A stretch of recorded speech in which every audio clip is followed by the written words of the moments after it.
Okay, hi guys, and welcome to the show. Today we're going to do something slightly different. We're going to do a comparative review of this, and it's my wristwatch check today. This is a little Seiko 5 that costs around about, well, just over $100, and I'm going to compare it versus the watch it's actually inspired by, and that is a $100,000 Patek Nautilus. Just so I can gauge your interest, if this is something to your liking, please do hit that like button and I will try and do some more of these. So without further ado, let's roll the intro and get into the comparison.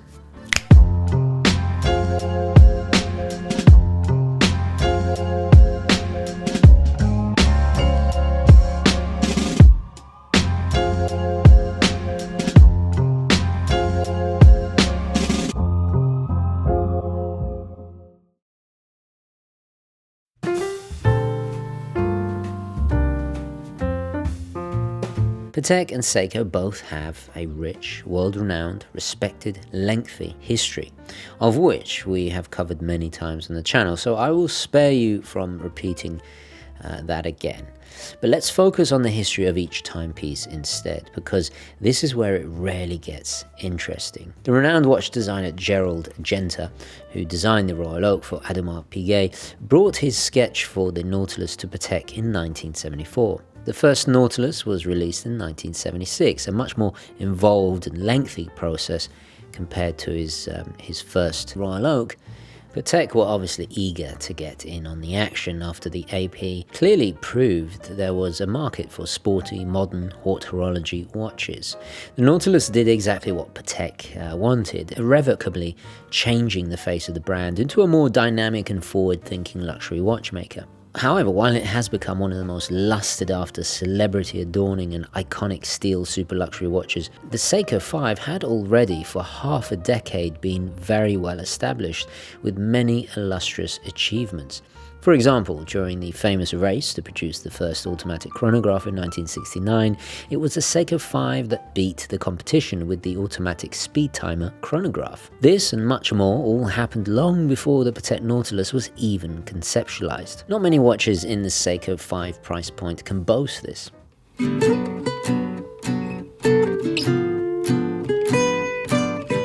The design of both watches is perhaps the most fascinating aspect and the reason for the success of each, respectively. Once again, Gentry returned to the nautical theme, but unlike the Royal Oak, not British battleships this time, but classic French science fiction. As the name suggests, the Nautilus takes direct inspiration from the submarine featured in Jules Verne's acclaimed novel 20,000 Leagues Under the Sea. This dictated the porthole nautical look that has given the watch a timeless and distinctive sci-fi cutting-edge aesthetic. To further ensure its superiority over the AP, the movement and dial were both taken out of the case via the front. This explains the distinctive ears or wings that are symmetrically placed on each side of the case. This construction enabled it to achieve a water resistance of 120 meters, which at the time was especially high. Patek capitalized on this with their advertising as well. This versatility gave it an advantage over its rivals and still does to this day. Gentry again went for an integrated bracelet that the Seiko 5 also features, but unlike his previous creation for AP, we see a more refined beveling and smoother edges to the contrasting polished surfaces throughout the watch. To understand the Seiko 5's design, we have to rewind a little bit to 1969 and also ask, why is it so blatantly inspired by the Nautilus? Well, back in 1969, we all know that Seiko revolutionized the watch world by introducing quartz technology. The result was a tumultuous subsequent decade, known as the Quartz Crisis. Ironic to think that in the 50s and 60s, Seiko, like most Japanese brands, had a difficult time expanding beyond their own domestic dominance. As the Swiss struggled, Seiko did a very ingenious thing, and a strategy that speaks volumes about the shrewdness of the brand and its relentless quest for success.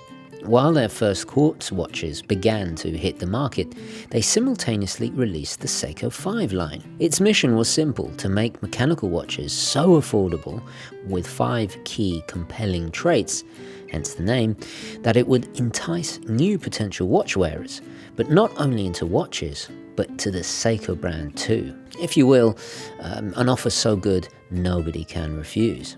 By the end of the 60s, Seiko had already started to become almost completely self-sufficient, with the ability to manufacture everything in-house. And with the constant innovation of ever better movements, there was naturally a surplus of older calibers, further ensuring the competitive prices. The Seiko 5 was highly successful and soon expanded rapidly to every genre of watch, with simplified interpretations of pilot, dress watches, divers, and so on, even chronographs for that matter. It is now the most diverse and biggest collection within Seiko, cleverly taking inspiration from not only their own most iconic watches, but more expensive watches from other brands too. If you fancy a Rolex Submariner but only have $150 to spend, and you have too much self-respect to buy a fake, Seiko has you covered. Or how about an affordable alternative to a Grand Seiko? Maybe a World War II Flieger, or perhaps a Blancpain 50 Fathoms. Did Seiko inadvertently invent the homage watch too? Well, yes and no.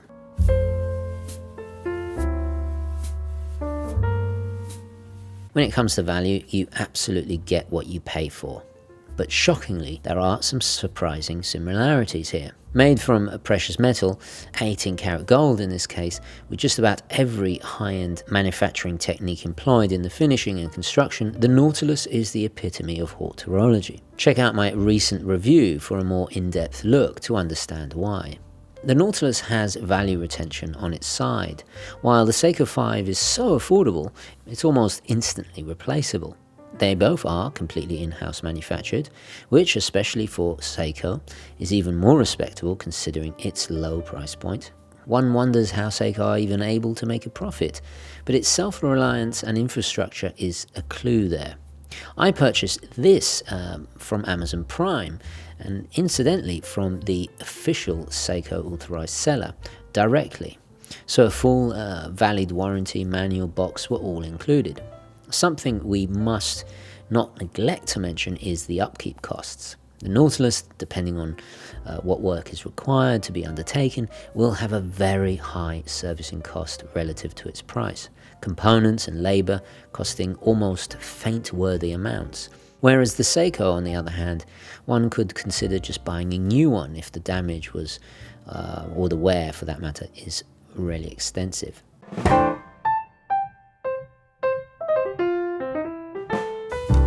The Nautilus, as you would expect, is flawless in execution. But how does this little Seiko 5 hold up? Here we see a perfect example of Seiko sticking faithfully to the 5 defining key features or principles. It is a stainless steel case, 35mm in diameter, the Nautilus being much larger at 40mm. And the steel bracelet this time is gold plated, the same as the case. It has surprisingly decent finishing, with contrasting brushed and high polished on the edges and the top of the bezel there, with a tapering bracelet that follows the nice lines of the case. And while it does not have scratch-proof sapphire like the Nautilus on the front or the back, it is tougher than acrylic. This is Hardlex, which of course is Seiko's own proprietary crystal. I actually really rate Hardlex. I think it's good stuff and certainly holds up over time well. The case shape is perhaps what screams out Nautilus the most, with this symmetrical crown guard and matching structure flanking it. The lug-to-lug is 43mm, and despite it having a smaller diameter, it actually wears larger due to the integrated bracelet. Again, very similar to the way a Nautilus fits. And much like its Nautilus inspiration, it is also relatively slender at only 10.4mm, making it the perfect kind of dressy piece, and even manages to achieve this while having a skewed display caseback, which is just wonderful if you're just getting into watches, so you can really enjoy that movement. The most impressive thing about this watch is the dial. There is an astonishing amount of refinement. While the Nautilus has its quintessential embossed horizontal bars, on the Seiko, the center dial has a resplendent sunburst effect that is framed proportionally by a very subtle but effective satin finish. We see hour markers along with very modest but functional Lumi-Bright luminescence, as well as on both the modern baton hands and dial.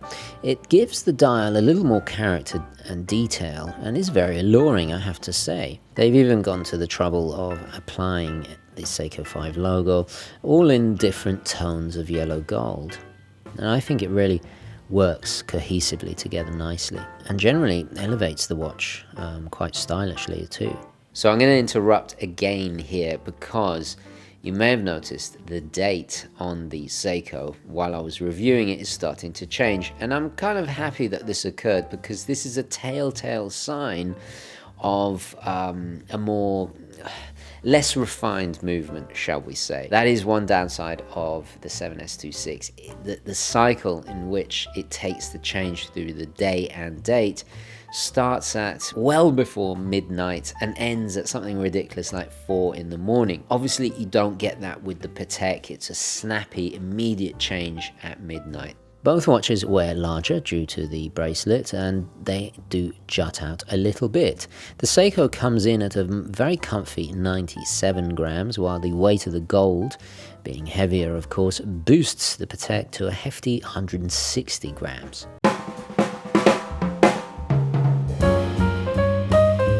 Inside we get the now dated 7S26. That is in the process of being phased out by Seiko as they begin their typical pattern of always improving and upgrading their movements at all ranges. However, don't let that put you off. It's still part of the legendary family of movements that have proved themselves over the decades as highly robust and long-lasting. While it may not have hacking, or manual wind for that matter, like its successors, it does have quickset for the day and date complication, and the horologically important magic lever winding system. This simple but crucial innovation allows a highly effective bidirectional automatic winding of the movement. The Patek, on the other hand, has a unidirectional winding. The extra gears there have been sacrificed for the sake of the movement slenderness. The 7S26 operates at a slower but less friction causing and longevity boosting 21,600 vibrations an hour and has 21 joules. While it is utilitarian in aesthetic, with no decoration apart from a tiny bit of satin finishing, it is still part of horological history and innovation too. The Nautilus is powered by the caliber 26330SC and is tarted up to the nines with decoration. 212 parts, 30 joules, manual wind, and operates at the smoother, higher speed of 28,800 vibrations an hour. Interestingly, the power reserve is about the same as the Seiko at around 35 to 45 hours. Aside from the superior finishing, the components are all of a higher quality too. Prime examples are the balance being a Gyromax and the balance spring being a Spiromax, making it substantially more robust. The manufacturing is also dramatically different, with the Seiko being largely machine-made, whereas obviously the Nautilus has a ton of handcrafted techniques. One can only imagine the labor costs involved, but of course that is reflected in the price. When it comes to performance, undoubtedly the Nautilus has the advantage on accuracy. The Patek seal not only specifies extremely rigorous standards of how every component and aspect of the watch is finished, but also stringent inspection, testing and regulation of the watch that leaves no room for compromise. A tolerance of no more than -3 to +2 seconds per day is standard here, whereas the poor old Seiko is unregulated and tends to vary dramatically. However, to all those that complain about the 7S26, regulation is easy, and once set, they can be more than capable of closing in on the Patek's rate of accuracy. It has to be said the Superluminova of the Patek is also vastly superior, not just merely in its more generous application, but also orientation in low light due to the double marker at 12 o'clock. The negatives of the Nautilus are pretty obvious. It's almost distasteful in price, which makes it inaccessible to us mere mortals, especially considering what astonishingly more interesting watches you could actually get for the same money, or even half that. JLC and Lange come to mind. It being a softer precious metal also negates some of that sporty ruggedness. But if you have that kind of money, who cares, right? Both do not hack, unfortunately. The Seiko, on the other hand, has several major negatives. The 30 meters water resistance is an issue. I wish it had 50 or 100, but not the end of the world. Just makes one a little bit wary when wearing it. Perhaps the biggest issue for me is the plating will wear off after excessive use and is not as thickly applied as older plated Seiko watches. Take the vintage Age of Discovery I used to own, for example. That was from the 80s and still looked good 2 decades later, with a ton of wear to it. It also, as you can probably tell, looks a little bit too rich in the gold tone for my taste, which I think undermines its elegance. This is something I have noticed over the years with Seiko. Their gold plating has got increasingly worse, in my opinion, compared to the past. However, luckily, it must be said, if gold tone is not your thing, there is a steel version, as well as a rarer white dial and black versions with numerals. My biggest complaint has to be the bracelet. These folded links are so incredibly dated and very annoying to size. But at the same time, we have to remember that this watch does cost the same as a decent meal at a fairly respectable restaurant. And the Patek does not fare that much better with pin and collar connected links. The Seiko does fight back here by adding a rather decent double push button deployment, along with micro adjustments, as you see there. Something the Patek badly needs. It being an integrated bracelet will also be a bone of contention for many, so I guess I should mention that. Aside from the obvious luxury, super high-end quality of the Patek, the Nautilus has a very clearly defined identity. Seiko mimicking it only proves this. This is something the Seiko lacks. As you will see from my review of the Nautilus, the level of detail and artistry is captivating, even if it's not your cup of tea. The Seiko is just a reference number in name, and could be seen as a little oversimplified. However, I have to say, this is mostly due to budgetary constraints, and then again, its cleaner look might actually make it more attractive to some.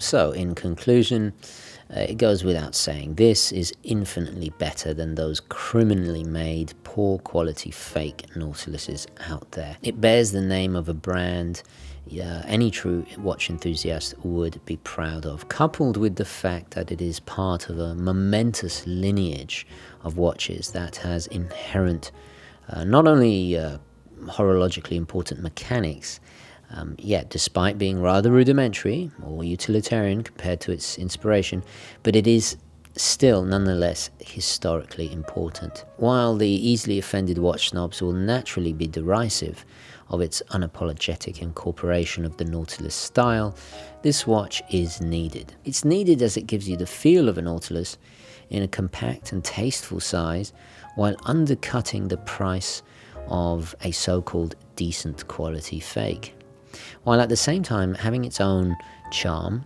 and a few design traits, but ultimately from a brand with a lineage only a Philistine could ignore. At the end of the day, it's about affordable fun and function, and Seiko knows how to do this like nobody else. Like the Nautilus, it's a sporty, dressy hybrid, and if you want to get that Nautilus feeling but without spending $100,000, then why not? In my opinion, it's the best way to go.